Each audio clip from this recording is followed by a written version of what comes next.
ತಿಳಿಯ ಹೇಳುವೆ ಕೃಷ್ಣ ಕಥೆಯನು ಇಳೆಯ ಜಾಣರು ಮೆಚ್ಚುವಂತಿದೆ.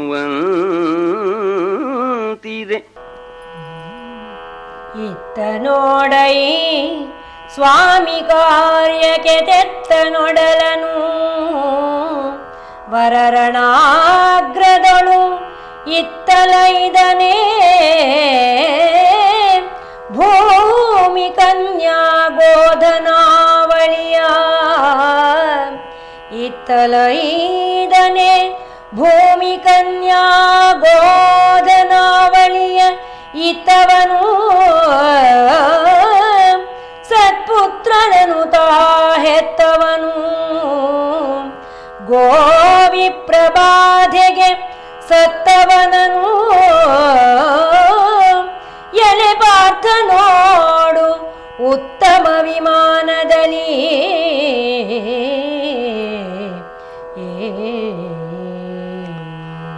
ಈ ಉತ್ತಮವಾದಂತಹ ವಿಮಾನ ಅಂದ್ರೆ ಎತ್ತರವಾದಂತಹ ಭವನದಲ್ಲಿ ಇದಾರಲ್ಲ, ಒಂದ್ಸಲ ನೋಡು ಎಂತೆಂಥವ್ರು ಬಂದಿದ್ದಾರೆ ಗೊತ್ತಾ. ನಾನು ಈಗ ಮೊದಲು ನಿನಗೆ ತಪಸ್ಸಿನಿಂದ ಬಂದಿದ್ದಾರೆ ಅಂತ ಹೇಳಿದೆ, ಈಗ ನೋಡು ಅವನೇನು ತಪಸ್ಸೇನು ಮಾಡಿಲ್ಲ, ಸ್ವಾಮಿ ಕಾರ್ಯಕ್ಕೆ ವರ ರಣಾಗ್ರದಳು ಒಡಲ ತೆತ್ತವನು ಅಂತ. ಅಂದ್ರೆ ಯುದ್ಧದಲ್ಲಿ ಸ್ವಾಮಿಗೋಸ್ಕರವಾಗಿ ವೀರ ಮರಣವನ್ನು ಯಾರು ಹೊಂದಿದ್ದಾರೆ, ಯುದ್ಧದಲ್ಲಿ ಒಂದೊಂದು ಹೆಜ್ಜೆಯನ್ನು ಮುಂದಕ್ಕಿಡ್ತಾ ಹೋದ್ರೆ ಅವನಿಗೆ ಸ್ವರ್ಗ, ಒಂದೊಂದು ಹೆಜ್ಜೆ ಹಿಂದಕ್ಕಿಡ್ತಾ ಹೋದ್ರೆ ಮಹಾನರಕ ಅಂತ ಶಾಸ್ತ್ರ ಹೇಳುತ್ತೆ. ಹಾಗಾಗ್ಬಿಟ್ಟು ಸ್ವಾಮಿಗೋಸ್ಕರವಾಗಿ ಧೈರ್ಯವಾಗಿ ಮುನ್ನುಗ್ಗಿ ಯುದ್ಧದಲ್ಲಿ ಶರೀರವನ್ನು ಸಮರ್ಪಣೆ ಮಾಡಿಕೊಂಡವನು ಇಲ್ಲಿ ನೋಡು ಬಂದಿದ್ದಾನೆ. ಇವನು ಭೂಮಿ ಕನ್ಯಾ ಗೋಧನಾವಳಿಯ ಇತ್ತವನು. ಅನೇಕ ಜನರಿಗೆ ಸತ್ಪಾತ್ರರಿಗೆ ಭೂದಾನವನ್ನು ಮಾಡಿದ್ದಾನೆ, ಮನೆಯನ್ನು ಕಟ್ಟಿಸಿಕೊಟ್ಟಿದ್ದಾನೆ. ಅವನು ವಿಶೇಷವಾಗಿ ಜಮೀನೆಲ್ಲ ಕೊಟ್ಟಿದ್ದಾನೆ. ಆಮೇಲೆ ಯೋಗ್ಯರಾದಂಥವರಿಗೆ ಕನ್ಯಾದಾನವನ್ನು ಮಾಡಿದ್ದಾನೆ. ಅದು ಬಹಳ ಚೆನ್ನಾಗಿ ಕವಿಯಲ್ಲಿ ತೋರಿಸ್ತಾ ಇದ್ದಾನೆ. ಅಂದರೆ ಮಗಳನ್ನು ಕೊಡಬೇಕಾದ್ರೆ ಯೋಗ್ಯನಾದಂತಹ ವರನಿಗೆ ಕನ್ಯಾದಾನ ಮಾಡಿದರೆ ಅಷ್ಟರಿಂದಲೇ ನಿಮಗೆ ಸ್ವರ್ಗಾದಿ ಲೋಕ ಪ್ರಾಪ್ತಿ ಆಗತ್ತೆ ಅಂತ, ಅಷ್ಟೇ ಸಾಕು ಅಂತ ಬಹಳ ಚೆನ್ನಾಗಿ ಹೇಳ್ತಾ ಇದ್ದಾನೆ. ಹೀಗೆ ಯೋಗ್ಯನಾದವನಿಗೆ ಕನ್ಯಾದಾನವನ್ನು ಮಾಡಿದವನು, ಗೋದಾನವನ್ನು ಮಾಡಿದವನು, ವಿಶೇಷವಾಗಿ ಯೋಗ್ಯರಾದವರಿಗೆ ಸತ್ಪಾತ್ರರಿಗೆ ಹಣವನ್ನು ಕೊಟ್ಟವನು. ಅಂಥವರನ್ನು ನೀನು ನೋಡು, ಅವರೆಲ್ಲ ಈ ಒಂದು ದೇವಲೋಕದಲ್ಲಿ ವಾಸವಾಗಿದ್ದಾರೆ.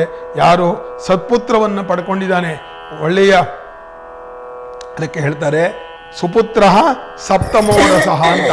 ಒಳ್ಳೆಯ ಷಡ್ರಸ ಅಂತ ಇದೆಯಲ್ಲ, 7ನೇ ರಸ ಯಾರು ಅಂತಂದ್ರೆ ಒಳ್ಳೆಯ ಮಗನೇ 7ನೇ ರಸ ಅಂತ. ಹಾಗೆ ಸತ್ಪುತ್ರನನ್ನು ಪಡ್ಕೊಂಡ್ಬಿಟ್ರೆ ಅದರಿಂದ ಎಲ್ಲ ವಂಶವೂ ಉದ್ಧಾರವಾಗುತ್ತೆ. ಆ ಸತ್ಪುತ್ರನನ್ನು ಪಡ್ಕೊಂಡವನು ಕೂಡ ಇಲ್ಲಿ ಬಂದಿದ್ದಾನೆ. ಇವನು ಗೋವಿಗಳಿಗೋಸ್ಕರವಾಗಿ, ಗೋ ರಕ್ಷಣೆಗೋಸ್ಕರವಾಗಿ ತನ್ನ ಪ್ರಾಣವನ್ನು ಬಿಟ್ಟವನು, ಬ್ರಾಹ್ಮಣರ ರಕ್ಷಣೆಗೆ, ಸಜ್ಜನರ ರಕ್ಷಣೆಗೆ ತನ್ನ ಪ್ರಾಣವನ್ನು ಕಳ್ಕೊಂಡವನು. ಅಂಥವನು ಈ ಸ್ವರ್ಗಲೋಕಕ್ಕೆ ಬಂದಿದ್ದಾನೆ. ನೋಡು, ಇವರೆಲ್ಲ ಈ ಒಂದು ದಿವ್ಯವಾದಂತಹ ಭವನಗಳಲ್ಲಿ ಇದ್ದಾರೆ ಅಂತ ತೋರಿಸ್ತಾ ಇದ್ದಾನೆ. ಮೇಲೆ ಮೇಲೈದರೆ ಸುತಾರ ಮಾಲೆಗಳ ಒಲು ರಾಜಸೂಯದ ಮೇಲು ಯಜ್ಞದ ವಾಜಿಮೇಧದ ಭೂರಿ ಸುಕೃತಿಗಳು ಕಾಳಗದೊಳು ಅರಿಸುಭದ ಸಿತಕರವಾಲ ಧಾರಾತೀರ್ಥ ಸೇವಿ ನೃಪಾಲರೈದರೆ ದೀಪ್ಯಮಾನ ವಿಮಾನ ಮಧ್ಯದಲ್ಲಿ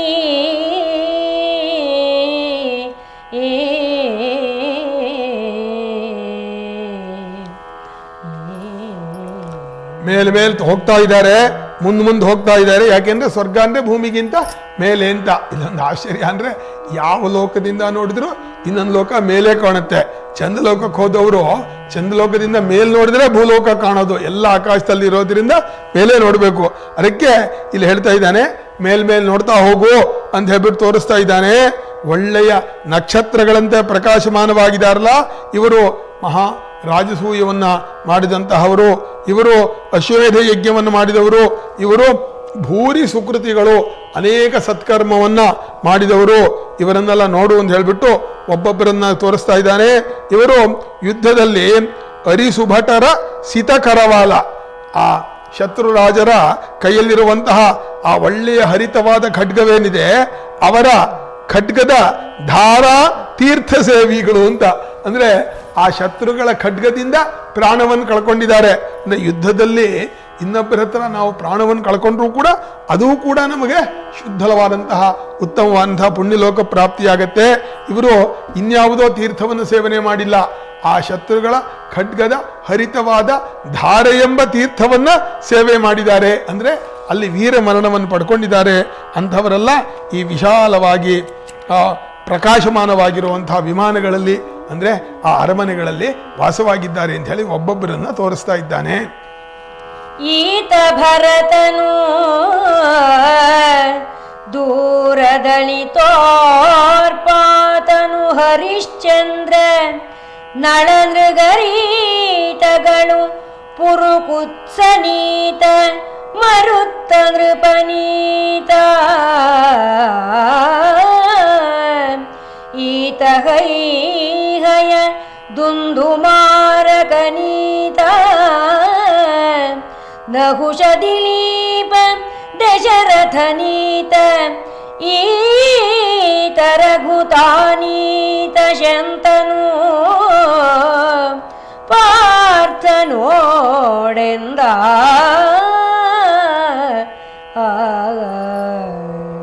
ಅಲ್ಲೇ ಹಾಗೆ ತೋರಿಸ್ತಾ ಬರ್ತಾ ಇದ್ದಾನೆ.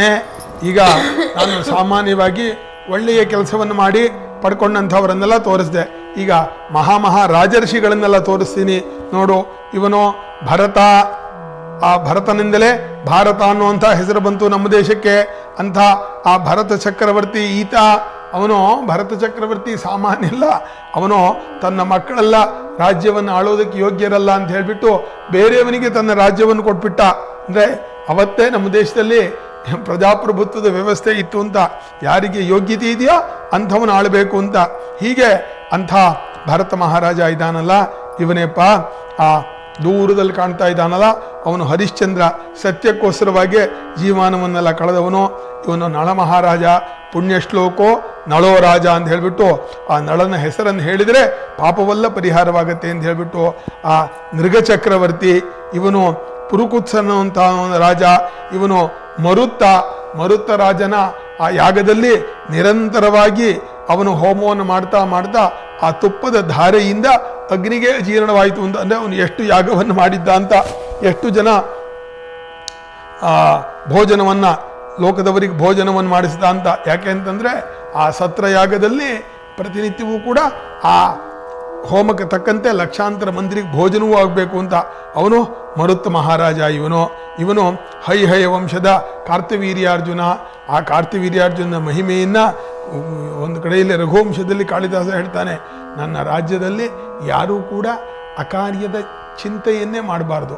ಅಕಾರ್ಯದ ಚಿಂತೆ ಆದ ಕೂಡಲೇ ನಾನು ಅವರ ಮುಂದೆ ಪ್ರತ್ಯಕ್ಷನಾಗ್ಬಿಟ್ಟು ಅವರಿಗೆ ಬುದ್ಧಿ ಹೇಳುವಂತಾಗಬೇಕು ಅಂತ ಹೇಳಿಬಿಟ್ಟು ಇಡೀ ರಾಜ್ಯದಲ್ಲೇ ಆ ಕೆಟ್ಟ ಯೋಚನೆಯನ್ನೇ ನಿವಾರಣೆ ಮಾಡಿದಂತಹ ಮಹಾತ್ಪುರುಷ ಅವನು ಹೈಹಯ ವಂಶದ ಕಾರ್ತಿವೀರ್ಯಾರ್ಜುನ.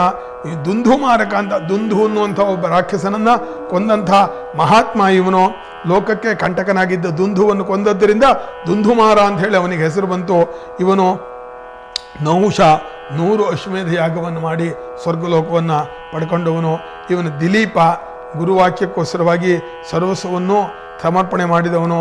ಈ ದಿಲೀಪ ಇವನು ದಶರಥ ಮಹಾರಾಜ, ರಾಮಚಂದ್ರನ ತಂದೆ. ಇವನು ರಘು, ದಶರಥನ ತಂದೆ ಅಥವಾ ದಿಲೀಪನ ಮಗ, ಮಹಾತ್ಮರು. ಇವನು ಶಂತನು, ನಿಮ್ಮ ವಂಶದ ರಾಜ. ಹೀಗೆ ಒಬ್ಬೊಬ್ಬ ರಾಜರನ್ನು ಕೂಡ ನೋಡಪ್ಪ, ಇಂಥ ರಾಜರ್ಷಿಗಳೆಲ್ಲ ಇಲ್ಲಿ ಆ ವಿಮಾನದಲ್ಲಿ ಅಂದರೆ ರಾಜಗೃಹಗಳಲ್ಲಿ ಅರಮನೆಯಲ್ಲಿ ವಾಸ ಮಾಡ್ತಾ ಇದ್ದಾರೆ. ಇದಯ ಸಂಖ್ಯಾತ ಕ್ಷಿತೀಶ್ವರರು ಉದಿತ ಕೃತ ಪುಣ್ಯೋಪಜಯ ಭೋಗದಲ್ಲಿ ಭಾರತ ವರುಷ ನಿಮ್ಮದು ಪುಣ್ಯ ಭೂಮಿ ಕಣ. ಇದರೊಳಗೆ ಜಪಯಜ್ಞ ದಾನಾಭ್ಯುದಯ ವೈದಿಕ ಕರ್ಮನಿಷ್ಠರ ಪದವಿಗಳ ಪರುಠವಣೆಯನು ಕಲಿಪಾರ್ಥ ನೋಡೆಂದ.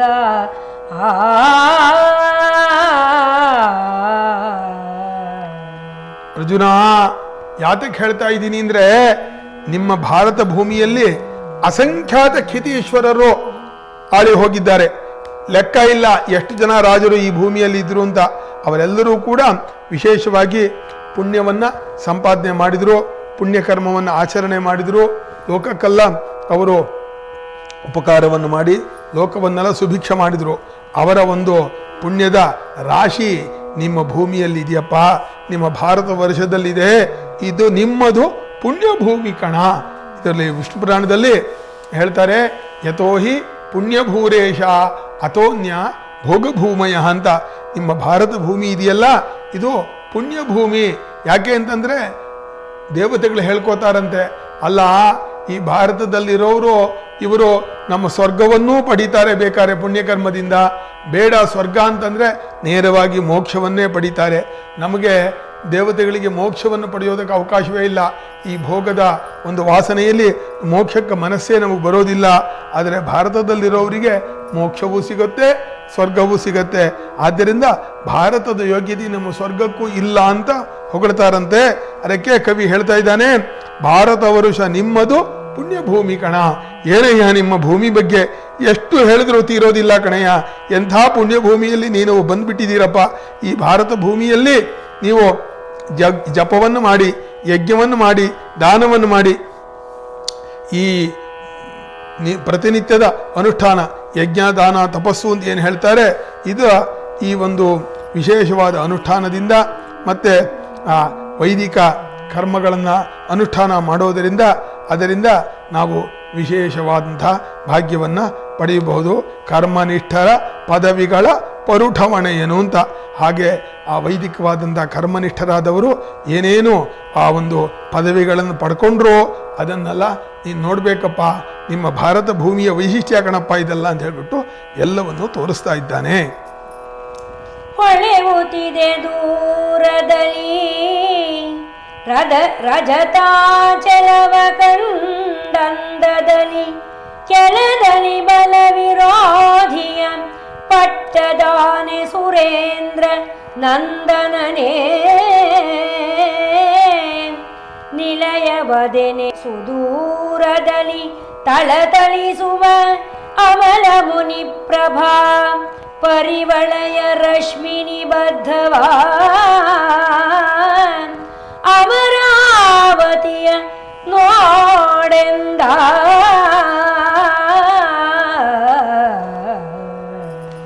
ದೂರದಲ್ಲಿ ತೋರಿಸ್ತಾ ಇದ್ದಾನೆ. ಅಲ್ಲಿ ದೂರದಲ್ಲಿ ಕಾಣ್ತಾ ಇದೆಯಲ್ಲ, ರಜತಾಚಲವ ಕಂಡ ಅಂದದಲ್ಲಿ ಸಾಕ್ಷಾತ್ ರಜತ ಪರ್ವತ, ಆ ಹಿಮದಿಂದ ಕೂಡಿರಂತಹ ಕೈಲಾಸ ಪರ್ವತಂತೆ ಬಿಳುಪಾಗಿ ತೋರಿಸ್ತಾ ಇದೆಯಲ್ಲ, ಫಳಫಳ ಹೊಳಿತ ಪ್ರಕಾಶಮಾನವಾಗಿದೆಯಲ್ಲ, ಅದು ಬಲವಿರೋಧಿಯ ಪಟ್ಟದಾನೆ. ಆ ಬಲನೆಂಬ ರಾಕ್ಷಸನನ್ನ ಕೊಂದಂತಹ ದೇವೇಂದ್ರನ ಪಟ್ಟದಾನೆ ಐರಾವತಪ್ಪ, ಸುರೇಂದ್ರ ನಂದನ. ಅರ್ಜುನ ನೋಡಪ್ಪ, ಅದೇ ದೇವೇಂದ್ರನ ದಿವ್ಯವಾದಂತಹ ಐರಾವತವೆಂಬ ಆನೆ. ಅದು ರಜತ ಪರ್ವತದಂತೆ ಏನು ಒಂದು ದೊಡ್ಡದಾಗಿ ಎತ್ತರವಾಗಿ ಅದ್ಭುತವಾಗಿ ಕಾಣ್ತಾ ಇದೆ.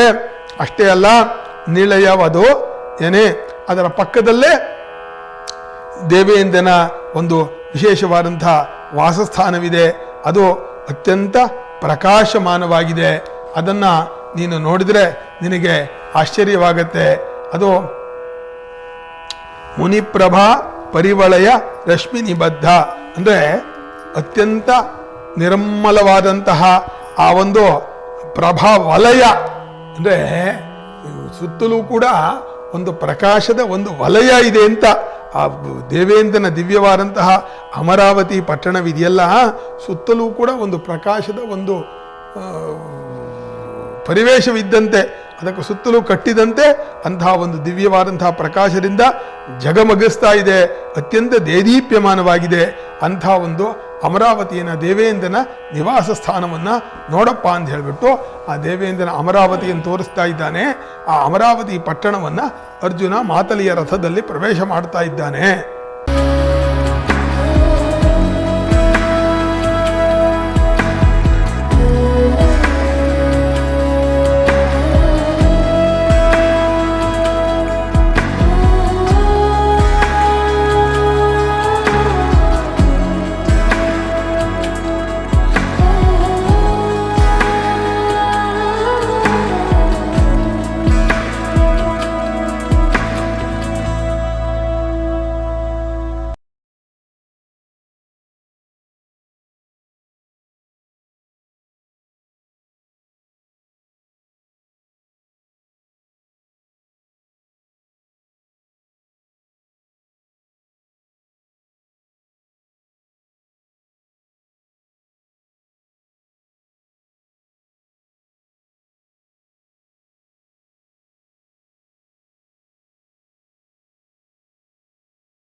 ಹೊಕ್ಕನಮರಾವತಿಯನರ್ಜುನನು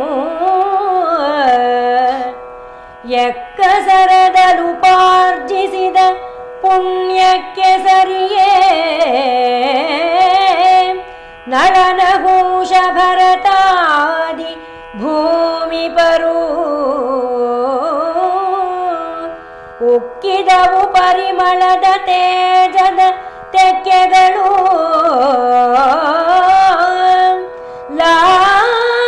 ಲಾವಣ್ಯಲಗರಿಯ ಸೊಕ್ಕುಗಳ ಸುರಸೂಳೆಗೇರಿಗಳೊಳಗೆ ನಡೆತಂದ ಅವನು ಅಮರಾವತಿಯನ್ನು ಪ್ರವೇಶ ಮಾಡ್ತಾ ಇದ್ದಾನೆ. ಆ ದಿವ್ಯವಾದಂತಹ ಅಮರಾವತಿಯನ್ನು ದೇವೇಂದ್ರನ ಪಟ್ಟವನ್ನ ಪ್ರವೇಶ ಮಾಡಿದರೆ ಅದಕ್ಕೆ ಹೇಳ್ತಾ ಇದ್ದಾನೆ, ಎಕ್ಕಸರದಲ್ಲಿ ಉಪಾರ್ಜಿಸಿದ ಪುಣ್ಯಕ್ಕೆ ಸರಿಯೇ. ಅದು ಈ ಒಂದು ಪಟ್ಟಣಕ್ಕೆ ಬರಬೇಕಾದ್ರೆ ಸಾಮಾನ್ಯದ ಪುಣ್ಯರಾಶಿ ಇದ್ರೆ ಬರೋಕ್ಕಾಗೋದೇ ಇಲ್ಲ.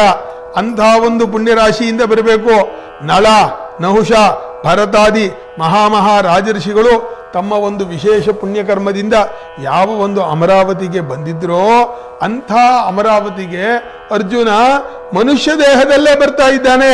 ಅರ್ಜುನನ ಪುಣ್ಯಕ್ಕೆ ಏನು ಹೇಳೋಣಪ್ಪ, ಆ ಭಗವಂತನ ಪರಮೇಶ್ವರನ ಅನುಗ್ರಹವನ್ನ ಎಷ್ಟು ವರ್ಣನೆ ಮಾಡೋಣ ಅಂತ ಹೇಳಿಬಿಟ್ಟು ಹೇಳ್ತಾ ಇದ್ದಾರೆ. ಅಲ್ಲಿ ಅರ್ಜುನ ಪ್ರವೇಶ ಮಾಡ್ತಾ ಇದ್ದಾಗಿಯೇ ಪರಿಮಳದ ತೇಜದ ತೆಕ್ಕೆಗಳು ಉಕ್ಕಿದವು ಅಂತ ಹೇಳಿದಾನೆ.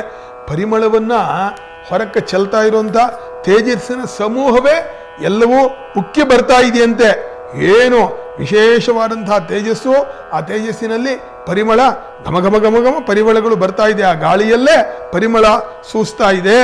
ಮತ್ತೆ ಆ ಇದರಲ್ಲಿ ಅಮರಾವತಿಯ ಬೀದಿಗಳಲ್ಲಿ ಹೇಳ್ತಾ ಇದ್ದಾನೆ, ಲಹರಿಯ ಸೊಕ್ಕುಗಳ ಸೂಳೆಗೇರಿಗಳೊಳಗೆ ಅಂತ ಕವಿ ಎಷ್ಟು ತಮಾಷೆಯಾಗಿ ವರ್ಣನೆ ಮಾಡ್ತಾ ಇದ್ದಾನೆ ಅಂತಂದ್ರೆ, ಅಲ್ಲಿರುವಂತಹ ಸ್ತ್ರೀಯರೆಲ್ಲ ಇದರಲ್ಲ, ಅವರೆಲ್ಲ ಹೇಗೆ ಅಂದ್ರೆ ಲಾವಣ್ಯದ ಅಲೆಗಳು ಅಂತ. ಲಾವಣ್ಯ ಅಂತಂದ್ರೆ ನಮ್ಮ ಕವಿಗಳ ಕಲ್ಪನೆಯಲ್ಲಿ ಒಂದೊಂದು ಅಂಗದಲ್ಲೂ ಇರುವಂತಹ ವೈಶಿಷ್ಟ್ಯಕ್ಕೆ ಸೌಂದರ್ಯ ಅಂತ. ಅಂತಹ ಸೌಂದರ್ಯ ಒಂದು ಮುದ್ದೆಯಾದಾಗ, ಆ ಸೌಂದರ್ಯದ 10 ಸೌಂದರ್ಯಗಳನ್ನ ಕಂಡಾಗ ಏನು ಒಂದು ಲಾವಣ್ಯ ಸೊಬಗೂನ್ ಕಾಣುತ್ತೆ. ಆ ಲಾವಣ್ಯದ ಅಲೆನೇ ಬರ್ತಾ ಇರೋ ಹಾಗೆ ಅಲ್ಲಿ ಆ ಅಪ್ಸರ ಸ್ತ್ರೀಯರೆಲ್ಲ ಸಂಚಾರ ಮಾಡ್ತಾ ಇದ್ದಾರೆ.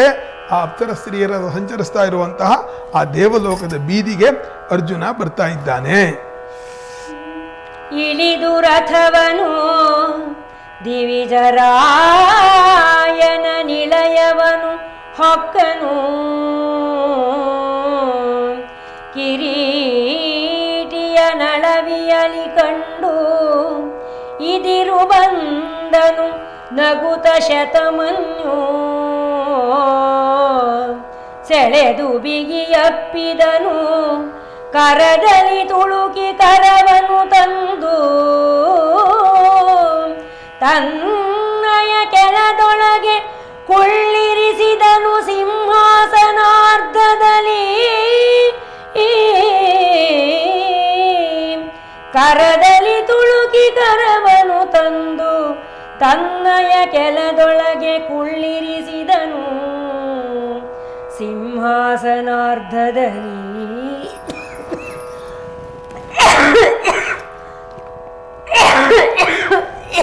ಅಲ್ಲೇ ಸ್ವರ್ಗಲೋಕದ ಬೀದಿಗೆ ಬಂದ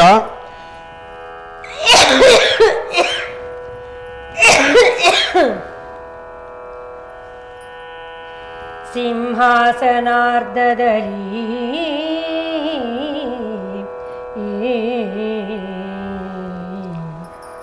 ರಥದಿಂದ ಇಳಿದ.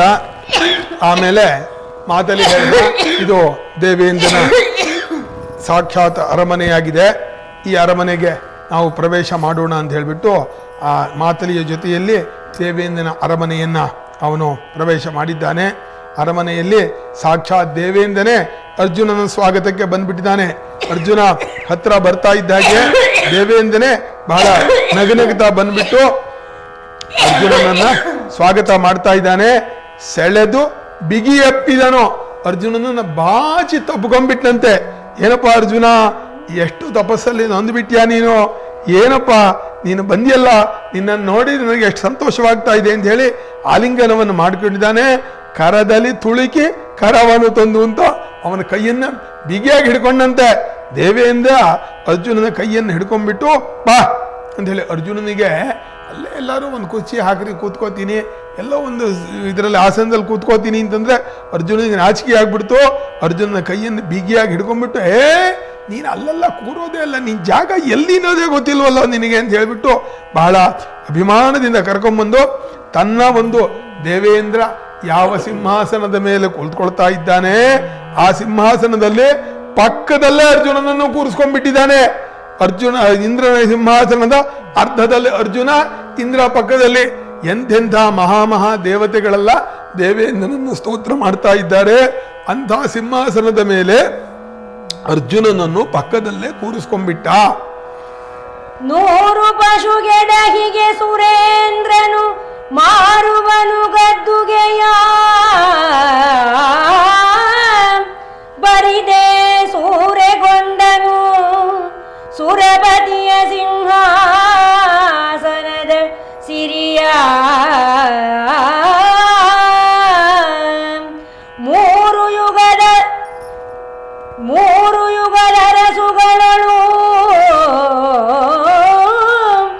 ಈತಗೆ ತೋರಲೆನೆಯಿಲ್ಲೆನಲು ಶಕ್ರನನು ರುಮಡಿ ತೇಜದಲ್ಲಿ ತೊಳಗಿದನು ಕಲಿಪಾರ್ಥ.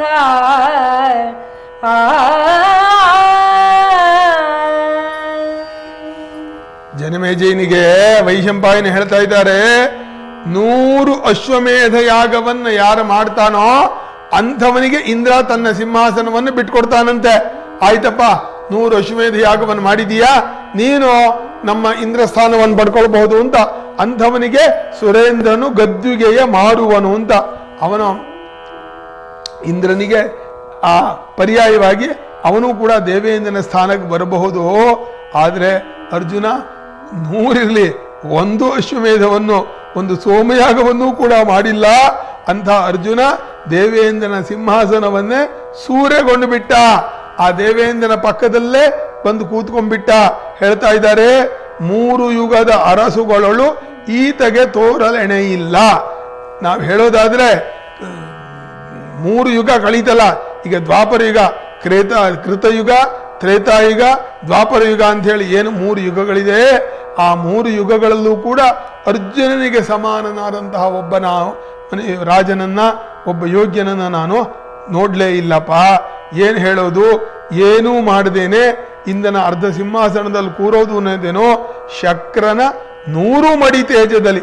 ಇಂದ್ರನಿಗೆ ಯಾವ ತೇಜಸ್ಸಿತ್ತು, ಅಷ್ಟೂ ದೇವತೆಗಳ ಒಂದು ಗೌರವಕ್ಕೆ ಪಾತ್ರನಾದವನಿಗೆ ಏನು ಒಂದು ವೈಶಿಷ್ಟ್ಯವಿತ್ತು, ಅದಕ್ಕೆ 100 ಪಟ್ಟು ತೇಜಸ್ಸಿನಿಂದ ಅರ್ಜುನ ಬೆಳಗ್ತಾ ಇದ್ದಾನೆ.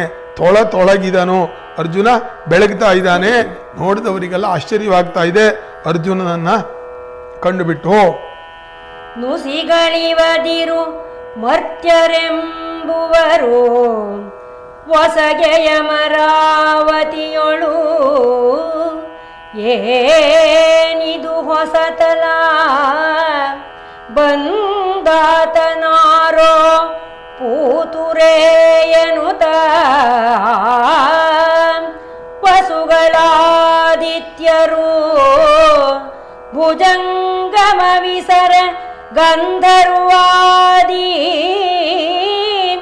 ದೇವ ಪ್ರಸರ ಬಂದುದು ಕಾಣಿಕೆಗೆ ಪುರುಹೂತ ನಂದನನ. ದೇವಲೋಕದಲ್ಲೇ ಒಂದು ಮಾತಂತೆ, ಅಲ್ಲ ಈ ಮನುಷ್ಯರು ಭೂಲೋಕದಲ್ಲಿರೋರು ಅಂದ್ರೆ ನುಸಿಗಳಿವದಿರೋ ಒಂದು ಸೊಳ್ಳೆ, ಒಂದು ನೊಣ, ಒಂದು ಕ್ರಿಮಿ ಅಷ್ಟೇ. ಈ ಮನುಷ್ಯರು ಏನಪ್ಪ ಲೆಕ್ಕ ನಮ್ಮ ಸ್ವರ್ಗಲೋಕದವರು ಮುಂದೆ ಅಂತ ಹೇಳ್ಬಿಟ್ಟು ಇವರೆಲ್ಲ ಒಂದು ಸಣ್ಣ ಹುಳು ಕ್ರಿಮಿ ಅಂತ ಇದ್ರು. ಅಂತಹ ಮಾತು ಅಮರಾವತಿಯಲ್ಲಿ ಯಾವಾಗಲೂ ಪ್ರಸಿದ್ಧವಾದದ್ದು. ಆದರೆ ಇದೇನು ಹೊಸತಲ, ಇದೇನಪ್ಪ ಹೊಸ್ತು, ಇದುವರೆಗೆ ಕೇಳೇ ಇರ್ಲಿಲ್ವಲ್ಲಪ್ಪ, ಯಾರಪ್ಪ ಬಂದಿರೋನು, ಅಬ್ಬಬ್ಬಾ ಪೂತುರೆ ಮಜಾ, ಏನಪ್ಪ ಆಶ್ಚರ್ಯ ಅಂತ ಹೇಳ್ಬಿಟ್ಟು ಯಾರು ನೋಡಕ್ ಬಂದವರು, ಅಷ್ಟವಸುಗಳು, ದ್ವಾದಶಾದಿತ್ಯರು, ಭುಜಂಗಮ ದೇವತೆಗಳು, ಗಂಧರ್ವರು, ಮಹಾದೇವತೆಗಳು ಎಲ್ಲರೂ ಕೂಡ ಅರ್ಜುನನನ್ನು ನೋಡಬೇಕು.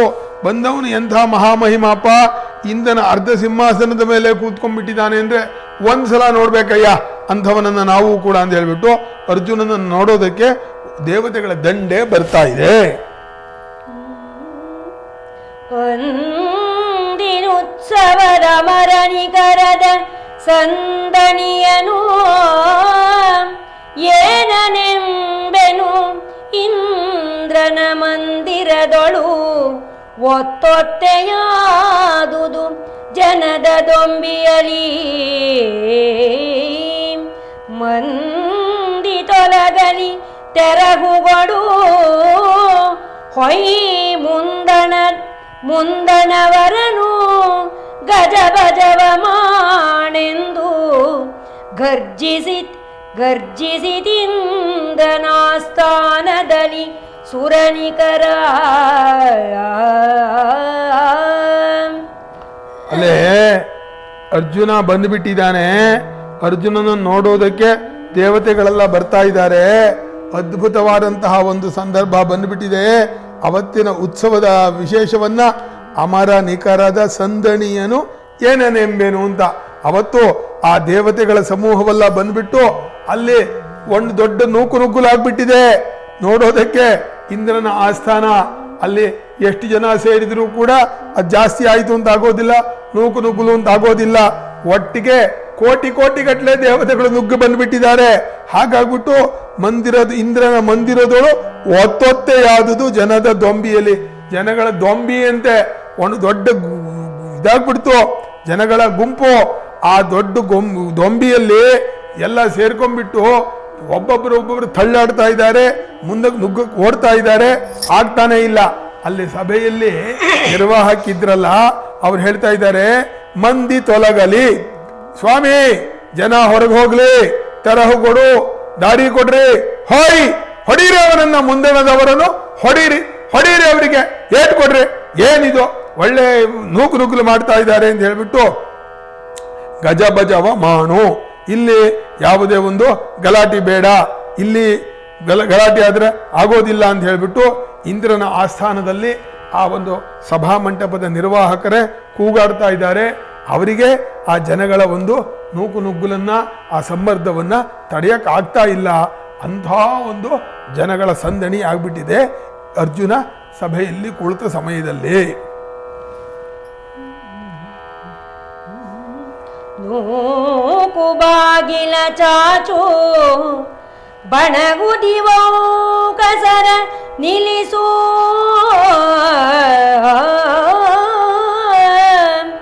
ಅಲ್ಪ ಪುಣ್ಯರನೇಕೆ ಹೊಗಿಸಿದೆ, ಬಗಳ ದಾನ ತಪೋ ವಿವರ್ಜಿತರ, ಓ ಕುಳಿಯ ನೆವದಿಂದ ತೆಕ್ಕೆಯ ಬಾಕುಳಿಗಳು ಉರವಣಿಸಿತೆ,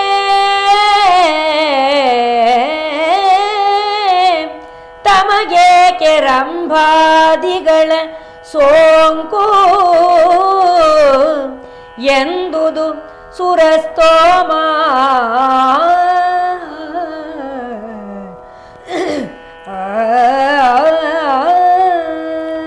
ಕವಿ ಬಹಳ ತಮಾಷೆಯಾಗಿ ಹೇಳ್ತಾ ಇದ್ದಾನೆ.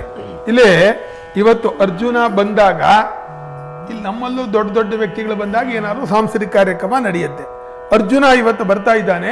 ದೇವಲೋಕದ ಸಾಂಸ್ಕೃತಿಕ ಕಾರ್ಯಕ್ರಮ ಯಾವುದೋ ರಂಭಾದಿ ಅಪ್ಸರ ಸ್ತ್ರೀಯರ ನರ್ತನ. ಹಾಗಾಗ್ಬಿಟ್ಟು ಇವತ್ತು ಅಂಥ ರಂಭೆ, ತಿಲೋತ್ತಮೆ, ಊರ್ವಶಿ, ಮೇನಕೆ, ಘೃತಾಚಿ ಅವರೆಲ್ಲ ಬರ್ತಾರೆ ನೃತ್ಯಕ್ಕೆ. ಅಂದರೆ ಯಾರಿಗೆ ತಾನೇ ನೋಡಬೇಕು ಅನ್ನುವಂಥ ಒಂದು ಉತ್ಸಾಹ ಬರೋದಿಲ್ಲ. ಹಾಗಾಗ್ಬಿಟ್ಟು ಎಲ್ಲರೂ ಬಂದ್ಬಿಟ್ಟಿದ್ದಾರೆ. ಈ ಸಂದರ್ಭದಲ್ಲಿ ಹೇಗೆ ಮಾತಾಡ್ತಾ ಇರಬಹುದು ಅಂತ ಕವಿ ತಮಾಷೆಯಾಗಿ ತೋರಿಸ್ತಾ ಇದ್ದಾನೆ. ನೂಕರ ತಳ್ಳ್ರ ಬಾಗಿಲು ಚಾಚು, ಬಾಗಿಲು ಹಾಕ್ರ, ಆಗಲ್ಲ ಸ್ವಾಮಿ, ಒಳಗ್ ಬಿಡಕ್ಕಾಗಲ್ಲಪ್ಪ, ಬಣಗು ದಿವವು ಕಸರ ನಿಲ್ಲಿಸು. ಅಲ್ಲ, ಈ ಸ್ವರ್ಗದಲ್ಲಿ ಇವತ್ತು ದೊಡ್ಡ ದೊಡ್ಡ VIP ಗಳಿಗೆ ಜಾಗ ಇಲ್ಲ. ಈ ಸಾಮಾನ್ಯದವರು ಬರ್ತಾ ಇದ್ದಾರಲ್ಲ, ಇವರನ್ನೆಲ್ಲ ನಿಲ್ಲಿಸ್ರೆ, ತಳ್ಳ್ರಿ ಆ ಕಡೆಗೆ, ಎಲ್ರಿಗೂ ಇಲ್ಲ ಅಂತ ಹೇಳಿ, ಒಳಗ ಪ್ರವೇಶ ಇಲ್ಲ ಅಂತ ಹೇಳ್ರಿ. ಅಲ್ಪ ಪುಣ್ಯರನ್ನು ಏಕೆ ಹೊಗೈಸಿದೆ, ಬಹಳ ತರಾನ ತಪೋ ವಿವರ್ಜಿತರ. ಅಲ್ಲಿ ಹೇಳ್ತಾ ಇದ್ದಾರೆ, ಸ್ವರ್ಗಕ್ಕೆ ಬಂದಿರಬಹುದು ಸ್ವಾಮಿ, ಇಲ್ಲಿ ಇಂದಿನ ಅರಮನೆಗೆ ಬರಬೇಕಾದ್ರೆ ಅಲ್ಪ ಪುಣ್ಯರಿಗೆ ಇಲ್ಲಿ ಪ್ರವೇಶವೇ ಇಲ್ಲ. ಮಹಾ ದಾನ ತಪಸ್ಸು ಮಾಡಿದವರಿಗೆ ಪ್ರವೇಶ, ಬಹಳ ದಾನವಿಲ್ಲ, ತಪಸ್ಸಿಲ್ಲ, ಅಲ್ಪ ಪುಣ್ಯರು ಅಂತವರಿಗೆಲ್ಲ ಯಾಕ್ರೆ ಬಿಟ್ರಿ ನೀವು? ಇವರನ್ನೆಲ್ಲ ಯಾರು ಬಿಡ್ತಾರೇನ್ರಿ ಇವತ್ತು? ಇವ್ರು ಯಾಕಪ್ಪ ಬಿಟ್ಟೆ ನೀನು? ಇವರೆಲ್ಲ ಹೋದ್ರೆ ದೊಡ್ಡ VIP ಗಳಿಗಪ್ಪ ಎಲ್ಲಿ ಜಾಗ ಅಂತ ಹೇಳಿ ಹೀಗೆ ಅವರು ಮಾತಾಡ್ಕೋತಾ ಇದ್ದಾರಂತೆ. ಅಲ್ಲ, ಈ ಸಾಮಾನ್ಯ ಪುಣ್ಯ ಮಾಡಿದವರಿಗೆ ಇವತ್ತು ಈ ಒಂದು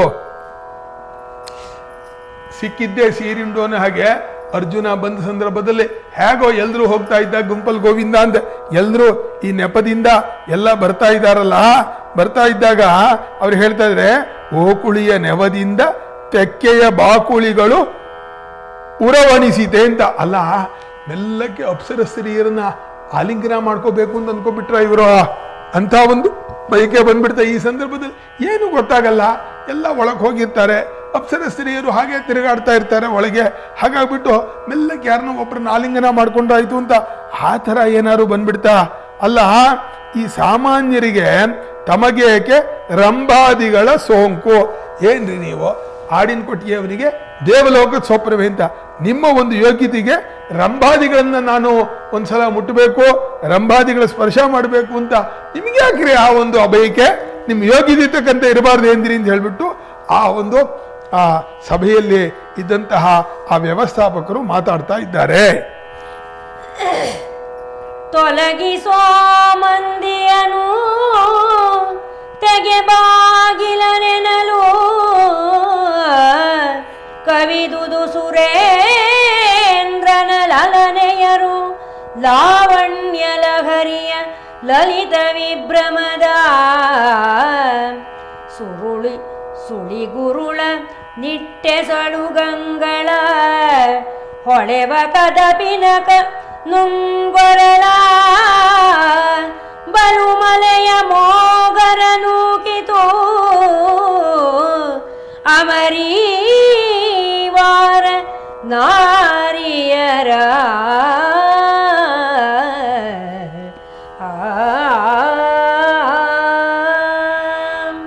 ಸಭೆಗೆ ಆಗಲೇ ಇಂದ್ರ ಬಂದು ಕೂತ್ಕೊಂಡಾಗಿದೆ, ದೇವತೆಗಳೆಲ್ಲ ಬರ್ತಾ ಇದ್ದಾರೆ. ಇನ್ನು ಹೆಚ್ಚಿಗೆ ಹೊತ್ತು ಕಾಯಿಲ್ಲ, ದೊಡ್ಡವರೆಲ್ಲ ಬಂದಾಗಲ್ಲ ಅವ್ರು ಕಾಯಕ್ಕಾಗೋಲ್ಲ. ಹಾಗಾಗ್ಬಿಟ್ಟು ಆ ವ್ಯವಸ್ಥಾಪಕರು ಹೇಳ್ತಾ ಇದ್ದಾರೆ, ತೊಲಗಿಸೋ ಮಂದಿಯನು, ಆ ಜನಗಳನ್ನೆಲ್ಲ, ಆ ಸಾಮಾನ್ಯರನ್ನೆಲ್ಲ ಓಡಿಸ್ರಿ ಆ ಕಡೆಗೆ ಅಂತ ಹೇಳ್ಬಿಟ್ಟು ಬಾಗಿಲ ತೆಗೆ. ಈಗ ಇನ್ನು ಮುಂದೆ ಇವರನ್ನೆಲ್ಲ ಓಡಿಸೋ, ಬೇಗ ಬಾಗಿಲು ತೆಗಿ. ಯಾಕೆ ಅಂತಂದ್ರೆ ಈಗ ಅಪ್ಸರ ಸ್ತ್ರೀಯರೆಲ್ಲ ಸಭೆಗೆ ಪ್ರವೇಶ ಮಾಡಬೇಕು, ದೇವೇಂದ್ರನ ಸಭೆಗೆ. ಬೇಗ ಬಾಗಿಲು ತೆಗೀರಿ. ಅವರೆಲ್ಲ ಆಗಲೇ ನೃತ್ಯಕ್ಕೆ ವೇಷವನ್ನು ಹಾಕೊಂಡಾಗ್ಬಿಟ್ಟಿದೆ, ಈಗ ನೃತ್ಯಕ್ಕೆ ಬರ್ತಾ ಇದ್ದಾರೆ, ಬೇಗ ಬಾಗಿಲು ತೆಗೀರಿ ಅಂತ ಹೇಳ್ಬಿಟ್ಟು ಅವ್ರು ಹೇಳೋಣ. ಆ ಸುರೇಂದ್ರನ ಲಲನೆಯರು, ಆ ದೇವಲೋಕದ ಅಪ್ಸರ ಸ್ತ್ರೀಯರು ಬರ್ತಾ ಇದ್ದಾರೆ. ಹೇಗೆಂದ್ರೆ ಲಾವಣ್ಯ ಲಹರಿಯ ಲಲಿತ ವಿಭ್ರಮದ ಲಲನೆಯರು ಅಂತ. ಲಾವಣ್ಯದ ಲಹರಿ, ಒಂದು ಅಲೆ ಬಂದಂತೆ, ಆ ಲಾವಣ್ಯದ ಅಲೆ ಬಂದಂತೆ ಬರ್ತಾ ಇದ್ದಾರೆ. ಲಲಿತವಾದ ವಿಭ್ರಮ, ಅವರ ಒಂದು ಆ ಹಾವ ಭಾವಗಳು ಬಹಳ ಮೃದುವಾಗಿದೆ, ಮಧುರವಾಗಿದೆ. ಅವರು ಹೇಗಿದ್ದಾರೆ ಅಂತಂದ್ರೆ, ಸುಳಿಗುರುಳ, ಅವಳ ಮುಂಗುರುಳುಗಳು ಬಹಳ ಶೋಭಾಯಮಾನವಾಗಿದೆ.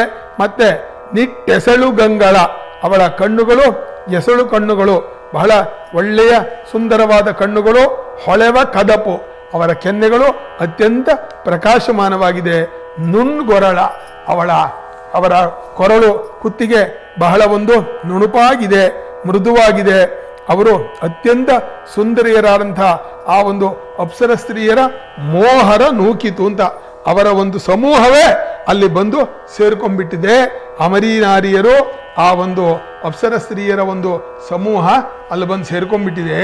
ಅಪ್ಸರ ಸ್ತ್ರೀಯರು ಒಳಕ್ಕೆ ಬಂದ್ರಲ್ಲ, ಬಂದು ಕೂಡ್ಲೆ ಏನಾಯ್ತು ಆ ಸಭೆಯಲ್ಲಿ ಅಂತ ಹೇಳ್ತಾ ಇದ್ದಾನೆ ಕವಿ. ಉಗಿದರೋ ಕತ್ತುರಿಯ ತವಲಾಯಿಗಳ ಮುಚ್ಚಳವೆನೆ ಕವಾಟವ ತೆಗೆಯೇ ಕವಿದರು ದಿವ್ಯ ಪರಿಮಳ ಸಾರ ಪೊರವಿಸೆ ಹೊಗಲರಗು ಹೊಳಗುಗಳ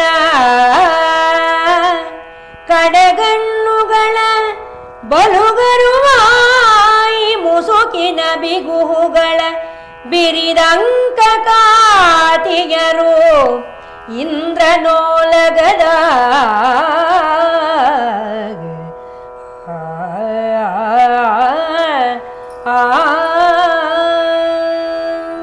ಲೇ ಆ ಸುಂದರಿಯಾರಂಥ ಆ ಅಪ್ಸರ ಸ್ತ್ರೀಯರು ಬರ್ತಾ ಇದ್ದಾರಲ್ಲ, ಅವರು ಒಬ್ಬೊಬ್ಬರು ಕೂಡ ಪದ್ಮಿನಿ ಜಾತಿಯ ಸ್ತ್ರೀಯರು ಅಂತ ಲೋಕದವರನ್ನು ಹೇಳ್ತೀವಿ. ಆ ಅಪ್ಸರ ಸ್ತ್ರೀಯರ ಬಗ್ಗೆ ವರ್ಣನೆ ಮಾಡಕ್ಕಾಗತ್ತಾ? ಅದನ್ನು ಹೇಳ್ತಾ ಇದ್ದಾರೆ. ಕತ್ತುರಿಯ ತವಲಾಯಿಗಳ ಮುಚ್ಚಳವನ್ನು ಉಗಿದರೋ ಅಂತ ಹೇಳ್ತಾ ಇದ್ದಾರೆ. ಅಂದ್ರೆ ಆ ಕಸ್ತೂರಿ ಕರ್ಪೂರಾದಿಗಳು ಒಂದು ಭರಣಿಯಲ್ಲಿಟ್ಟಾಗ ಅದರ ವಾಸನೆ ಎಲ್ಲೂ ಗೊತ್ತಾಗ್ತಾ ಇರಲ್ಲ. ಅದರ ಮುಚ್ಚಳವನ್ನು ತೆಗೆದುಬಿಟ್ಟು ಒಂದ್ಸಲ ಹೀಗೆ ಎಸ್ತು ಬಿಟ್ರೆ, ಎರಚಿ ಬಿಟ್ರೆ ಹೇಗೆ ಇಡೀ ವಾತಾವರಣವೇ ಘಮಘಮಿಸುತ್ತೋ ಹಾಗೆ ಆ ಒಂದು ಬಾಗಿಲನ್ನು ತೆಗೆದು ಆ ಸಭೆಗೆ ಪ್ರವೇಶ ಮಾಡಿದ್ರಲ್ಲ, ಅವರು ಬರೋ ಕೂಡ ದಿವ್ಯ ಪರಿಮಳ ಸಾರ ಪೂರವಿಸೆ. ಆ ದಿವ್ಯವಾದಂತಹ ಆ ಸುಗಂಧವು ಇಡೀ ಸಭೆಗೆಲ್ಲ ವ್ಯಾಪ್ತವಾಗ್ಬಿಟ್ಟಿದೆ. ಆ ಸಂದರ್ಭದಲ್ಲಿ ಆ ನಾರಿಯರು ಬರ್ತಾ ಇದ್ದಾರಂತೆ. ಅವರೆಲ್ಲರೂ ಕೂಡ ಅವಳ ಕುಡಿನೋಟವಿದೆಯಲ್ಲ, ಹೊಗರಲಗು ಹೊಳಹುಗಳ ಕಡೆಗಣ್ಣುಗಳ ಅಂತ. ಅಂದ್ರೆ ಒಂದು ಸಲ ಅವರು ತಮ್ಮ ಮಿಂಚಿನ ದೃಷ್ಟಿಯಿಂದ ನೋಡ್ಬಿಟ್ರೆ ಖಡ್ಗದಿಂದ ಕುಯ್ದಂತೆ ಅವರಿಂದ ಯಾರು ಬೇಕಾದ್ರೂ ಮೋಹವನ್ನು ಹೊಂದಬೇಕು ಅಂತ ಆ ಒಂದು ಕಡೆಗಣ್ಣುಗಳು, ಅವರ ದಿವ್ಯ ಕುಡಿನೋಟಗಳು ಖಡ್ಗದಂತೆ ಎಲ್ಲ ಕಡೆಯಲ್ಲೂ ಕೂಡ ಪಸರಿಸ್ತಾ ಇದೆ. ಬಹಳ ಗರುವಾಯಿಯಿಂದ ಹೆಮ್ಮೆಯಿಂದ ಅವರೆಲ್ಲರೂ ಕೂಡ ತಲೆಗೆ ಹೊದ್ಕೊಂಡ್ಬಿಟ್ಟು ಬಹಳ ಒಂದು ಬಿಂಕದಿಂದ ಅವರು ಈ ಇಂದ್ರನ ಆಸ್ಥಾನವನ್ನು ಪ್ರವೇಶ ಮಾಡ್ತಾ ಇದ್ದಾರೆ. ತಮ್ಮ ಒಂದು ಸೌಂದರ್ಯದಿಂದ ಎಲ್ಲರನ್ನೂ ಕೂಡ ಬೆರಗುಗೊಳಿಸ್ತಾ ಇದ್ದಾರೆ. ನೇವುರದ ನುಂದನಿಯ ಕಾಂಚಿಯ ಕೇವಣದ ಕಿಂಕಣಿಯ